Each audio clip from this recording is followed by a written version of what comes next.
So my brief today was really to talk about everything else, and with so many amazing cruise supporters in this room, you'll know the brands that I'm talking about very well. So I'm going to call that large-scale cruising or mass-market cruising. So that's really the ships that are, I guess, are most accessible, a lot of them based in Australia. And it can be anything from a sort of a medium-sized ship like Pacific Princess all the way up to Allure of the Seas has been mentioned a couple of times today. Now, before I look forward, I'd like to start by looking backwards at how the market has evolved over the last 5 years. In fact, over the last 5 years, this segment of the cruise market has more than doubled. And in doubling, what we've seen is the deployment of so many new ships, particularly in our waters, helping to attract more first-time cruisers than you could ever imagine. We estimate that over the last 5 years, more than 50% of the people that have cruised on mass-market ships cruised for the first time. So that means you've helped us introduce 1.5 million cruisers to the sector.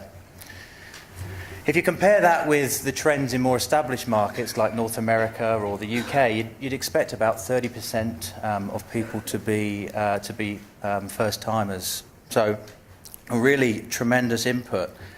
And it's that kind of base of people considering to cruise again that really gives me a lot of encouragement about the future growth of the industry. As you know, we have an unrivaled repeat rate in the cruise industry, and we'd estimate that 7 out of 10 people who took a cruise in the last 5 years will consider repeating again in the next 3 years. So pretty much that's 2 million passengers who are either thinking about or pretty much ready to cruise again. So if I take those 2 million people and split those into 3 years, pretty much talking 660,000 passengers a year, and that's pretty much the whole of this mass market cruise segment that travelled with us in 2012. Add to that this steady stream of newcomers, say 340,000 a year, which is pretty much what we estimated travelled for the first time in 2012. And hey, we're much closer to this million passenger mark than we might actually even think.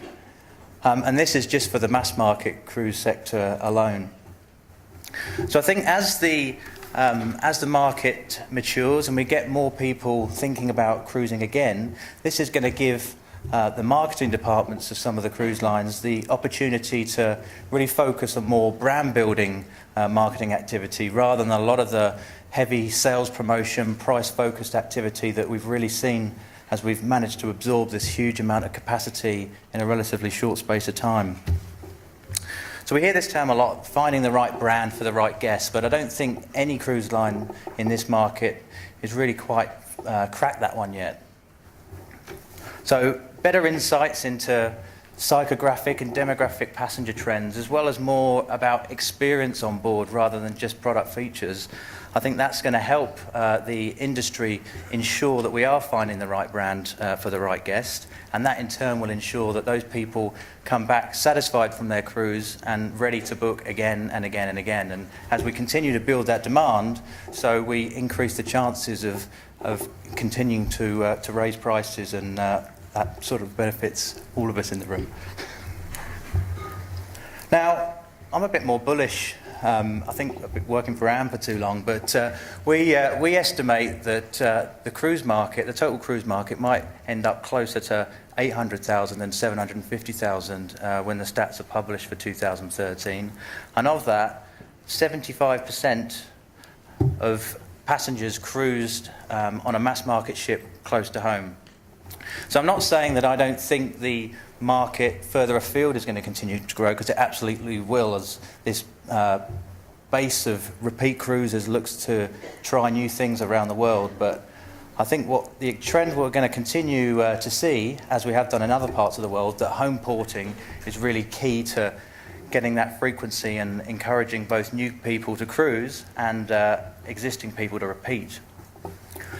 I think that has come up a couple of times since I've been in this role is, do we think that we've maxed out in terms of the number of home-ported ships that can be deployed here or what we're sourcing? And I think the stats really speak for themselves. So in 2012, 4% of the New South Wales population took a cruise, and then you consider some other sort of large population centres like New Zealand and Victoria, only 1 to 2% of people in those areas took a cruise.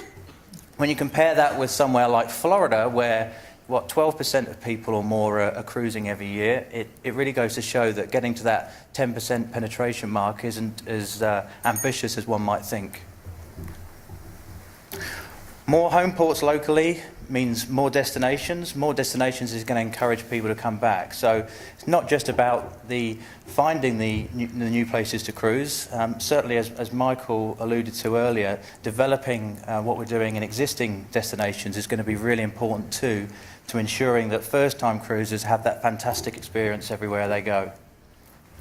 So, like Christine earlier on today, the future is certainly bright for this segment of the industry, and I look forward to your support as we strive towards that 10% penetration rate. Thank you very much.